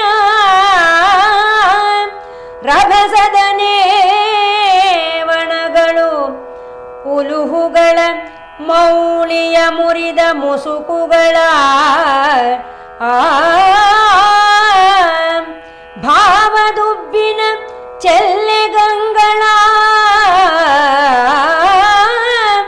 ದಾವರದೊಳ್ಳಾಸ ಕಾತಿಯರು ವಿಭುಧಪತಿಯೋಲಗವ ಹೊಕ್ಕರು ನವಾಯಿಯಲಿ. ಹೇಳ್ತಾ ಇದ್ದಾನೆ, ವಿಬುಧಪತಿಯ ಓಲಗವ ಹೊಕ್ಕರು ನವಾಯಿಯಲ್ಲಿ ಅಂತ. ಬಹಳ ಒಂದು ಟಿವಿಯಿಂದ, ಬಹಳ ವಯ್ಯಾರದಿಂದ, ಬಹಳ ಜೋಶಿನಿಂದ ಆ ಅಪ್ಸರ ಸ್ತ್ರೀಯರು ಪ್ರವೇಶ ಮಾಡ್ತಾ ಇದ್ದಾರಂತೆ. ಅವರು ಪ್ರವೇಶ ಮಾಡ್ತಾ ಇದ್ರೆ ಅವರ ಆ ಕಾಲ್ಗೆ ಹಾಕೊಂಡಿರೋಂಥ ಆ ಗೆಜ್ಜೆಯ ಧ್ವನಿ ಮೆಲ್ಲಕ್ಕೆ ಧ್ವನಿ ಬರ್ತಾ ಇದೆ. ಮತ್ತೆ ಆ ಸೊಂಟಕ್ಕೆ ಯಾವ ಒಂದು ಡಾಬು ಅಂತ ಆ ಮೇಕಲೆ ಸೊಂಟ ಪಟ್ಟಿಯನ್ನು ಹಾಕೊಂಡಿದ್ದಾರೆ, ಅದರ ಗೆಜ್ಜೆಗಳೆಲ್ಲ ಮೆಲ್ಲಕ್ಕೆ ಸದ್ದು ಮಾಡ್ತಾ ಇದೆ. ಮತ್ತೆ ಅವರು ಆ ರಭಸದಿಂದ ಅವರು ಬರ್ತಾ ಇದ್ರೆ ಅವರ ಆ ಶರೀರದಲ್ಲಿರುವಂಥ ಆಭರಣಗಳ ಸದ್ದೆಲ್ಲ ಮೆಲ್ಲಕ್ಕೆ ಜನಗಳಿಗೆ ಕೇಳಿಸ್ತಾ ಇದೆ. ಧಡಧಡ ಆಗ್ತಾ ಇಲ್ಲ, ಮಂಜುಳವಾದಂಥ ಒಂದು ಶಬ್ದವನ್ನು ಉಂಟು ಮಾಡ್ತಾ ಇದೆ. ತಲೆಗೆ ಅವರು ಮುಸುಕನ್ನು ಹಾಕೊಂಡ್ಬಿಟ್ಟು, ಅಂದರೆ ಸಾಮಾನ್ಯವಾಗಿ ಈ ಉತ್ತರ ದೇಶದ ಸ್ತ್ರೀಯರೆಲ್ಲ ತಲೆ ಮೇಲೆ ಏನಾದ್ರು ಹೊತ್ಕೋತಾರೆ, ನಮ್ಮ ದಕ್ಷಿಣ ದೇಶದವರೆಲ್ಲ ಹೊತ್ಕೊಳ್ಳೋದಿಲ್ಲ. ಅಲ್ಲಿ ಸಾಮಾನ್ಯವಾಗಿ ಸ್ತ್ರೀಯರೆಲ್ಲ ತಲೆಗೆ ಹೊತ್ಕೊಂಡಿರ್ತಾರೆ. ಅದಕ್ಕೆ ಹೇಳಿದ್ದಾನೆ ಮೌಳಿಯ ಮುರಿದ ಮುಸುಕುಗಳ ಅಂತ ಹೇಳ್ತಾ ಇದ್ದಾನೆ. ಅವರೆಲ್ಲ ತಲೆಗೆ ಹೊದ್ಕೊಂಡಿದ್ರು, ಬಟ್ಟೆಯನ್ನು ಮುಸುಕನ್ನು ಹಾಕೊಂಡಿತ್ತು ತಲೆ ಮೇಲೆ. ಮತ್ತೆ ವಿಶೇಷವಾದಂತಹ ಆ ಭಾವವನ್ನು ಪ್ರವೇಶ ಮಾಡ್ತಾ ಇದ್ದಾರೆ. ಅವರ ಕಣ್ಣುಗಳು ಚಂಚಲ ಚಲ್ಲೆಗಂಗಳ ಅಂತ, ಚಂಚಲವಾದಂತಹ ಆ ಅವರು ಅಪ್ಸರ ಸ್ತ್ರೀಯು ಚಂಚಲ ಕಣ್ಣುಗಳನ್ನು ಆ ಅಪ್ಸರ ಸ್ತ್ರೀಯರು ಹೊಂದಿದ್ರು.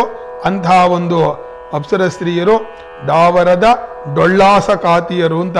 ಅಂದರೆ ಯಾರನ್ನಾದರೂ ಕೂಡ ಮೋಹಗೊಳಿಸುವಂಥವ್ರು, ಮಾಯಾವಿ ನೀರಂತೆ ಅವರು ಎಂಥವರಿಗಾದರೂ ಕೂಡ ಮೋಹಗೊಳಿಸುವಂತಹ ಆ ಅಪ್ಸರ ಸ್ತ್ರೀಯರು ಮೆಲ್ಲಕ್ಕೆ ಅವರು ಬಹಳ ಟಿವಿಯಿಂದ ಆ ರಾಜಾಸ್ಥಾನವನ್ನು ಇಂದ್ರನ ಆಸ್ಥಾನವನ್ನು ಪ್ರವೇಶ ಮಾಡ್ತಾ ಇದ್ದಾರೆ. ಯಾರ್ಯಾರು ಬಂದರು ಆ ಸಂದರ್ಭದಲ್ಲಿ ಹೇಳ್ತಾ ಇದ್ದಾನೆ. ವರತಿಲೋತ್ತಮೇ ರಂಭೆ ಮಧುರಸ್ವರೇ ಘೃತಾಚಿ ಸುಕೇಶಿ ಗೌರೀಶ್ವರಿ ವರೂಧಿನಿ ಪೂರ್ವಚಿತ್ತಿ ಸುಲೇಖೆ ಚಿತ್ರರಥಿ ಸುರಭಿಗಂಧಿನಿ ಚಾರುಮುಖಿ ಸೌಂದರ್ಯ ನಿಧಿಯೂರ್ವಶಿ ಸುಲೋಚನೆ ಸುರಸಯನಿಪ ಅಂಗನೆಯರೈದಿತು ಕೋಟಿ ಸಂಖ್ಯೆಯಲಿ.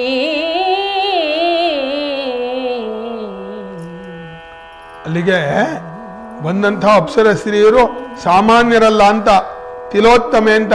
ಅಂದರೆ ಪರಮೇಶ್ವರ ಇಡೀ ಲೋಕದ ಎಲ್ಲ ಸೌಂದರ್ಯದ ತಿಲ ಅಂದರೆ ಒಂದು ಅಂಶವನ್ನು ತಗೊಂಡು ಒಂದು ಸುಂದರವಾದಂತಹ ವಸ್ತುವನ್ನು ನಿರ್ಮಾಣ ಮಾಡುವಂದಾಗ ವಿಶ್ವಕರ್ಮನಿಗೆ ಅವನು ತಿಲೋತ್ತಮೆಯನ್ನೇ ಸೃಷ್ಟಿ ಮಾಡಿದ ಅಂಥ ಒಂದು ಪ್ರಪಂಚದ ಸೌಂದರ್ಯದ ಎಲ್ಲದರ ತಿಲ ಒಂದು ಸೂಕ್ಷ್ಮ ಭಾಗದಿಂದ ಸೃಷ್ಟಿಯಾದವಳು ಅವಳು. ರಂಭೆ ಅವಳು ಕೂಡ ಮಹಾ ಪ್ರಸಿದ್ಧಳಾದವಳು. ಮಧುರ ಸ್ವರೆ ಹೆಸರೇ, ಅವಳ ಮಾತೆ ಅತ್ಯಂತ ಮಧುರವಾಗಿದೆ. ಘೃತಾಚಿ ತುಪ್ಪದಂತೆ ಅತ್ಯಂತ ಸ್ನೇಹ ಸ್ವಭಾವದವಳು. ಸುಕೇಶಿ ಒಳ್ಳೆಯ ಕೇಶವುಳ್ಳವಳು. ಗೌರೀಶ್ವರಿ ಅತ್ಯಂತ ಬಿಳುಪಿನಿಂದ ಶೋಭಿಸ್ತಾ ಇದ್ದವಳು. ವರೂಧಿನಿ ಸೈನ್ಯದಂತೆ ನುಗ್ಗಿ ಬರುವವಳು. ಪೂರ್ವಚಿತ್ತಿ ಸುಲೇಖೆ ಚಿತ್ರರಥಿ ಸುರಭಿಗಂಧಿನಿ ಅವಳಿಂದ ಯಾವಾಗಲೂ ಕೂಡ ಒಳ್ಳೆಯ ಪರಿಮಳ ಬರ್ತಾ ಇರುತ್ತೆ. ಚಾರುಮುಖಿ ಅವಳ ಮುಖವೇ ಅತ್ಯಂತ ಸುಂದರಿಯವಾಗಿದೆ. ಮತ್ತೆ ಸೌಂದರ್ಯ ನಿಧಿ ಉರ್ವಶಿಯನ್ನೇ ಇವತ್ತಿನ ಈ ಕಥಾಭಾಗಕ್ಕೆ ಮುಖ್ಯವಾಗಿ ಇಟ್ಕೊಂಡಿರೋದು. ಆದ್ದರಿಂದ ಸೌಂದರ್ಯದ ನಿಧಿಯಾಗಿರುವಂತಹ ಉರ್ವಶಿ, ಸುಲೋಚನೆ ಒಳ್ಳೆಯ ಕಣ್ಣುಳ್ಳಂತಹ ಆ ಸುಲೋಚನೆ. ಸುರಸ ಯಾವಾಗಲೂ ಕೂಡ ಅಲ್ಲಿ ಎಲ್ಲರಿಗೂ ಕೂಡ ರಸ ನಿಷ್ಪತ್ತಿಯನ್ನು ಮಾಡುವಂಥವರು. ಹೀಗೆ ಎನಿಪ ಅಂಗನೆಯರು ಐದಿತು ಕೋಟಿ ಸಂಖ್ಯೆಯಲ್ಲಿ. ಈ ಒಂದು 10 ಅಪ್ಸರ ಸ್ತ್ರೀಯರ ಹೆಸರನ್ನು ಹೇಳ್ತಾ ಇದ್ದಾರೆ. ಕೋಟಿ ಕೋಟಿ ಸಂಖ್ಯೆಯಲ್ಲಿ ಅಪ್ಸರ ಸ್ತ್ರೀಯರು ಇಂದನ ಆಸ್ಥಾನವನ್ನು ಪ್ರವೇಶ ಮಾಡಿದ್ದಾರೆ. ಏನನೆಂಬೆನು ಜೀಯ ಶಕ್ರಾಸ್ಥಾನವಲ್ಲ ದಿವ್ಯವಾದ್ಯ ಸುಗಾನ ನರ್ತನ ವಿಮಳ ತೂರ್ಯತ್ರಯದ ಮೇಳವದ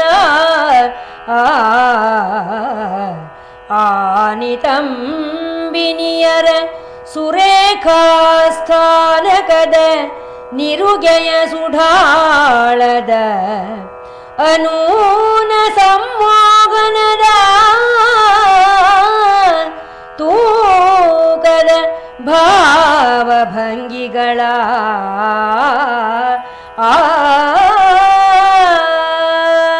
ಅವರು ಬಂದು ನೃತ್ಯವನ್ನು ಆರಂಭ ಮಾಡಿದ್ದಾರೆ.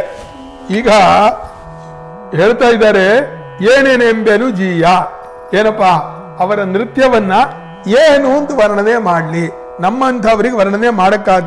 ಹೇಳಿ ಕೇಳಿ ಶಕ್ರಾಸ್ಥಾನ ಇಂದ್ರನ ಆಸ್ಥಾನ, ಪ್ರಪಂಚದಲ್ಲಿ ಅದಕ್ಕೆ ಸಮನಾದಂತಹ ಸಭೆ ಇನ್ನೊಂದಿಲ್ಲ.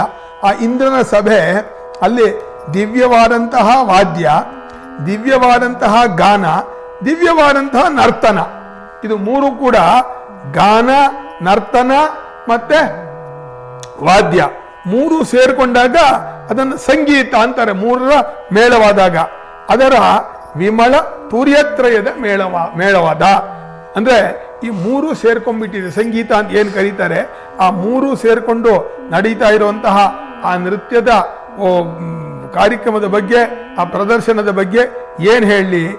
ಆ ಒಂದು ಸುಂದರಿಯರಂತಹ ಸ್ತ್ರೀಯರು ಅವರು ಅವರ ಸುರೇಖಾಸ್ಥಾನಕದ ಅವರು ಎಷ್ಟು ಅಂತಂದ್ರೆ ಆ ಅಪ್ಸರ ಸ್ತ್ರೀಯರು ಅತ್ಯಂತ ಒಂದು ಅಂಗಸೌಷ್ಠವದಿಂದ ಕೂಡ್ಕೊಂಡವರು. ಹಾಗಾಗ್ಬಿಟ್ಟು ಒಂದೊಂದು ಅಂಗವೂ ಕೂಡ ಕೇಳಿದಂತೆ ಬಗ್ಗತ್ತೆ. ನೃತ್ಯಕ್ಕೆ ಮುಖ್ಯವಾಗಿ ಅಂಗಗಳು ಸ್ವಾಧೀನದಲ್ಲಿರಬೇಕು. ಯಾವ ಭಂಗಿಯನ್ನು ತೋರಿಸ್ಬೇಕಾದ್ರೂ ಕೂಡ ಅಂಗ ಕೇಳಬೇಕು. ಅವರ ಅಂಗಗಳೆಲ್ಲ ಸುರೇಖಾ ಸ್ಥಾನಕರು ಅಂತಂದ್ರೇನೋ ಅತ್ಯಂತ ಒಳ್ಳೆಯ ಸೌಷ್ಠವದಿಂದ ಕೂಡಿದಂತಹ ಒಂದು ಅಂಗಗಳು. ಮತ್ತೆ ಅವರ ಸುರೇಖಾ ಸ್ಥಾನಕ ಅಂದ್ರೆ ಅವರ ಭಂಗಿ. ಆ ನಾಟ್ಯದಲ್ಲಿ ಅವರು ನಿಂತ್ಕೋತಾರಲ್ಲ, ಯಾವ ಯಾವ ಭಂಗಿಯಲ್ಲಿ ಹೇಗೆ ನಿಂತ್ಕೋತಾರೆ ಅಂತ ಅವರ ಅಂಗ ಸೌಷ್ಠವನ್ನು ಹೇಳೋಣವಾ, ಅವರ ಸ್ಥಾನಕವನ್ನ, ಅವರ ನಿಂತ್ಕೊಳ್ಳುವಂಥ ಭಂಗಿಯನ್ನು ಹೇಳೋಣವಾ. ಮತ್ತೆ ನಿರಿಗೆ ಅಂತಂದ್ರೇನೋ ಅದರ ಸೊಬಗು. ಮತ್ತೆ ಈ ಒಂದು ಸುಢಾಳದ ಅನೂನ ಸಂಮೋಹನ ಅಂದ್ರೆ ಮೋಹಕವಾದಂತಹ ಅವರ ಒಂದು ಸಂಮೋಹನ ಅಂದ್ರೆ ಅನೂನ ಸಂಮೋಹನ ಅಂತ ಹೇಳ್ತಾ ಇದ್ದಾನೆ. ಅದರಲ್ಲಿ ಯಾವುದೇ ಕೊರತೆಯೇ ಇಲ್ಲ, ಯಾವುದೇ ಒಂದು ದೋಷವೂ ಇಲ್ಲ. ಅಂಥ ಒಂದು ವೈಭವವನ್ನ ನಾನು ವರ್ಣನೆ ಮಾಡಕ್ಕಾಗತ್ತಾ? ಇದನ್ನ ನಾವು ವರ್ಣನೆ ಮಾಡೋದೇ ನಮ್ಮ ಕೈಲಿ ಶಕ್ತಿಯೇ ಇಲ್ಲ ಅಂತ ಹೇಳ್ಬಿಟ್ಟು ಅದನ್ನು ಮುಂದುವರಿಸ್ತಾ ಇದ್ದಾನೆ. ರಸದ ಸಂಸ್ಥಾಪನೆಯ ಭಾವದ ಬೆಸುಗೆಗಳ ಹಸ್ತಾಭಿನಯ ದೃಕ್ ಪ್ರಸರಣದ ಅವರ ಸಾತ್ವಿಕಾಂಗಿಕ ಸುಗತಿ ವಿಭ್ರಮದ ವಿಷಮ ಸಮಕರಣದ ಕಳಾಪದ ಕುಸುರಿಗಳ ವರಲಾಸ್ಯ ತಾಂಡವೆಸೆದುದೈ ರಂಭಾದಿ ನರ್ತಕಿಯರಲಿ ಹೊಸತೆನಿಸಿ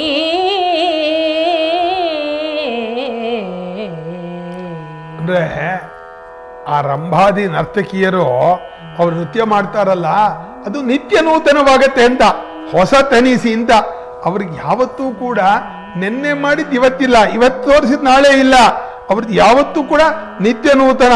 ಅದಕ್ಕೆ ಹೇಳ್ತಾ ಇದ್ದಾರೆ ಏನಪ್ಪ, ರಸದ ಸಂಸ್ಥಾಪನೆ, ಆ ರಸವನ್ನ ಅಭಿವ್ಯಕ್ತಿ ಮಾಡೋದು ಇದೆಯಲ್ಲ, ಶೃಂಗಾರ ವೀರ ಕರುಣ ಅದ್ಭುತ ಹಾಸ್ಯ ಭಯಾನಕಾಹ ಬೀಭತ್ಸ ರೌದ್ರೌ ಶಾಂತಿಶ್ಚ ಅಂತ ಹೇಳ್ಬಿಟ್ಟು ನವರಸಗಳನ್ನ ಸಂಸ್ಥಾಪನೆ ಮಾಡೋದು, ಅದನ್ನು ಅಭಿವ್ಯಕ್ತಿ ಮಾಡೋದಿದೆಯಲ್ಲ, ಆ ಅಭಿವ್ಯಕ್ತಿಯನ್ನು ಹೇಳೋಣವಾ.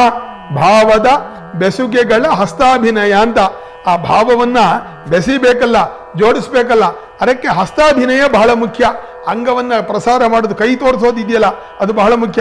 ಆ ಭಾವವನ್ನು ಜೋಡಿಸೋದಕ್ಕೆ ಅವರ ಕೈಯಲ್ಲಿ ತೋರಿಸ್ತಾರಲ್ಲ, ಆ ಹಸ್ತಾಭಿನಯವನ್ನು ಹೇಳೋಣವಾ. ದೃಕ್ ಪ್ರಸರಣವನ್ನು ಹೇಳೋಣವಾ. ಅವರು ದೃಷ್ಟಿಯಲ್ಲಿ ಅವರು ಆ ಕಡೆಗೆ ಈ ಕಡೆಗೆ ಅಂತ ದೃಷ್ಟಿಯನ್ನು ಚೆಲ್ತಾರಲ್ಲ, ಆ ದೃಕ್ ಪ್ರಸರಣವನ್ನು ಹೇಳೋಣವಾ. ವರ ಸಾತ್ವಿಕಾಂಗಿಕ ಸುಗತಿ ವಿಭ್ರಮದ ಅಂತ ಅಲ್ಲ, ಅವರು ಶ್ರೇಷ್ಠವಾದಂತಹ ಅವರ ಸಾತ್ವಿಕವಾದಂತಹ ಅಂಗದ ಮೂಲಕವಾಗಿ ಅವರು ಆ ಅಂಗ ಚಲನೆಯನ್ನು ಮಾಡ್ತಾರಲ್ಲ, ಅದರ ಒಂದು ವಿಭ್ರಮವನ್ನ, ಅದರ ವೈಶಿಷ್ಟ್ಯವನ್ನ ಹೇಳೋಣವಾ. ವಿಷಮ ಸಮಕರಣದ ಕಳಾಸದ ಅಂತ ಹೇಳ್ತಾ ಇದ್ದಾನೆ. ವಿಷಮ ಸಮಾಂತ ಅಂದ್ರೆ ಕೆಲವು ಆ ನಾಟ್ಯದ ವೈಶಿಷ್ಟ್ಯವನ್ನು ತೋರಿಸೋದಕ್ಕೆ ಒಂದೇ ಸಮವಾಗಿರುವಂತಹ ಕೆಲವು ಭಾವಗಳು, ಬೇರೆ ಬೇರೆ ಥರ ಭಾವಗಳು, ಹೀಗೆ ವಿಷಮ ಸಮಾಂತ ಅದೆರಡೂ ಕೂಡ ಸೇರ್ಕೊಂಡು ಬರ್ತಾ ಇರುತ್ತೆ. ಆ ಒಂದು ಕರಣಗಳೆಲ್ಲ ಅವರು ತೋರಿಸ್ತಾ ಇದ್ದಾರೆ. ಮತ್ತೆ ಕುಸುರಿ ಕೆಲಸ ಅಂತಂತಾರೆ, ಅಂದ್ರೆ ಸೂಕ್ಷ್ಮವಾದಂತಹ ಒಳ್ಳೆಯ ಅದ್ಭುತವಾದಂತಹ ಸೂಕ್ಷ್ಮವಾದಂತಹ ಬಹಳ ನುಣುಪಾದಂತಹ ನಾಜೂಕಿನ ಕೆಲಸ ಇದೆಯಲ್ಲ, ಆ ನಾಜೂಕಿನ ವರಲಾಸ್ಯ ತಾಂಡವ ವೈದಿದು ಎಸೆದುದೈ ಅಂತಹ ಒಂದು ವಿಶಿಷ್ಟವಾದಂತಹ ಕುಸುರಿ ಕೆಲಸ ಅಂತ ಹೇಳಿಬಿಟ್ಟು ಅವರು ಶನಿವಾರರು ಇವರೆಲ್ಲ ಬಿಡಿಸ್ತಾರಲ್ಲ, ಆ ರೀತಿ ಇವರು ಲಾಸ್ಯದ ಆ ಒಂದು ನೃತ್ಯದ ವೈಶಿಷ್ಟ್ಯವನ್ನು ತೋರಿಸ್ತಾ ಇದ್ದಾರಲ್ಲ. ಇದು ಈ ರಂಭಾದಿ ನೃತ್ಯಕೆಯಲ್ಲಿ ಇವತ್ತಿನವರೆಗೆ ಸ್ವಾಮಿ ಈ ನೃತ್ಯ ಇರಲಿಲ್ಲಪ್ಪ, ಇವತ್ತು ಹೊಸದಾದಂತಹ ಒಂದು ನೃತ್ಯ ಅಂತ ಹೇಳಿಬಿಟ್ಟು ತೋರೋ ಹಾಗೆ ಆ ಒಂದು ನೃತ್ಯ ಕಾಣ್ತಾ ಇದೆ. ಗಾನರಸದಲ್ಲಿ ಮುಳುಗಿತೋ ಅಮರಾಸ್ಥಾನ ಎತ್ತಣವಾದ್ಯ ನರ್ತನ ಗಾನ ಎತ್ತಣಗಾದ್ಯ ನರ್ತನ ಗಾನ ನರ್ತನ ಎತ್ತಣವಾದ್ಯ ನರ್ತನ ಗಾನ ನರ್ತನವೆನಲು ಸಂಮೋಹಿಸಿತು ಘನವಾದ್ಯ ಗಾನವಾದ್ಯವಿದೆತ್ತ ನೃತ್ಯ ರಸಾನುಭವ ಭಾರವಿಸಿತು ಅನ್ಯೋನ್ಯಾನು ರಂಜಕವಾಯಿತು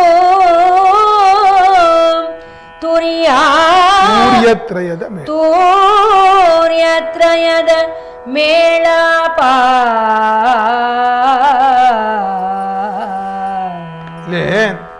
ಗಾನ ವಾದ್ಯ ನರ್ತನ ಅಂತ ಮೂರು ತೂರ್ಯತ್ರಯ ಅಂತ ಅದು ಸೇರ್ಕೊಂಡಾಗಲೇ ಸಂಗೀತ, ಅದಾದಾಗಲೇ ಅದರ ರಸ ನಿಷ್ಪತ್ತಿ. ಈ ಒಂದು ತಮಾಷೆಯಾಗಿ ಹೇಳ್ತಾ ಇದ್ದಾನೆ, ಅಮರಾಸ್ಥಾನ ಮೊದಲು ಗಾನ ರಸದಲ್ಲಿ ಮುಳುಗುಬಿಡ್ತು. ಆ ಗಂಧರ್ವರು ಗಾನ ಮಾಡ್ತಾ ಇದ್ದಾರಲ್ಲ, ಆ ಗಾನ ರಸದಲ್ಲಿ ಮುಳುಗಿತ್ತು. ಆಮೇಲೆ ಇದು ಎತ್ತಣ ವಾದ್ಯ ನರ್ತನ ಅಲ್ಲ, ಈ ವಾದ್ಯ ಎಂಥದ್ದು, ಈ ನರ್ತನ ಎಂಥದ್ದು, ಮತ್ತೆ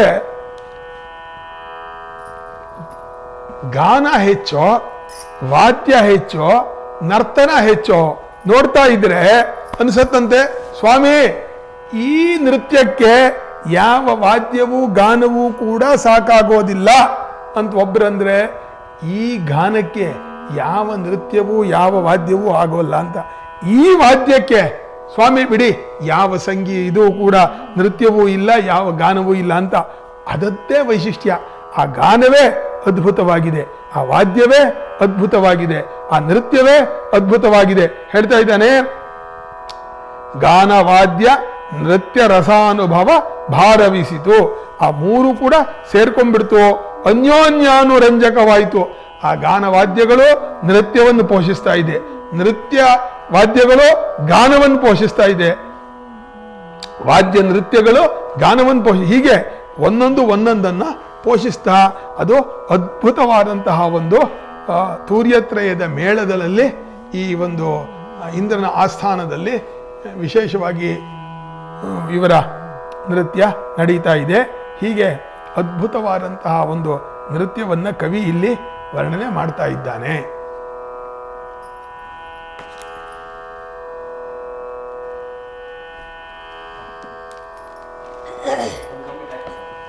ಇಲ್ಲ, ಇದು 94 ಪದ್ಯಕ್ಕೆ ನಿಂತಿದೆ. ಇದು ಇನ್ನು ಈ ಸಂಧಿಯಲ್ಲೇ ಒಂದು ಪದ್ಯ ಕಂಪ್ಲೀಟ್ ಆಯಿತು. ಇದು 94 ಪದ್ಯಕ್ಕಾಗಿದೆ. ಇನ್ನು ಈ ಇದರಲ್ಲಿ ಇನ್ನು 10 ಪದ್ಯ ಇದೆ. ಇನ್ನೊಂದು ದಿವಸ ಮಾಡೋಣ ಅದನ್ನು. ನಾಳೆ ನಾವು ಊರಲ್ಲಿ ಇರೋಲ್ಲ, ನಾಡದ್ದು ಇರೋಲ್ಲ. 6ನೇ ತಾರೀಕು ಮತ್ತೆ ಇನ್ಫಾರ್ಮ್ ಮಾಡ್ತೀನಿ ನಾನು. ಇವತ್ತು ಯಾವ ವಾರ? ಇವತ್ತು ಸೋಮವಾರ ಅಲ್ವಾ? ಸೋಮ ಮಂಗಳ ಬುಧ ಗುರು ಶುಕ್ರ ಶನಿವಾರ ಇರುತ್ತಾ ನಿಮ್ಮ ಸ್ಟುಡಿಯೋ? ಸರಿ, ಹಾಗಾದ್ರೆ ಹೇಳ್ತೀನಿ ಪ್ರಸಾದಿಗೆ ಹೇಳಿಬಿಟ್ಟು ಶನಿವಾರ ಬರ್ತೀವಿ. ಸಾಧ್ಯವಾದರೆ ಶನಿವಾರ ಬೆಳಿಗ್ಗೆನೇ ಬರ್ಬೋದು. ನೋಡ್ತೀನಿ ಯಾವಾಗ ಬರೋಕ್ಕಾಗತ್ತೆ ನೋಡಿಬಿಟ್ಟು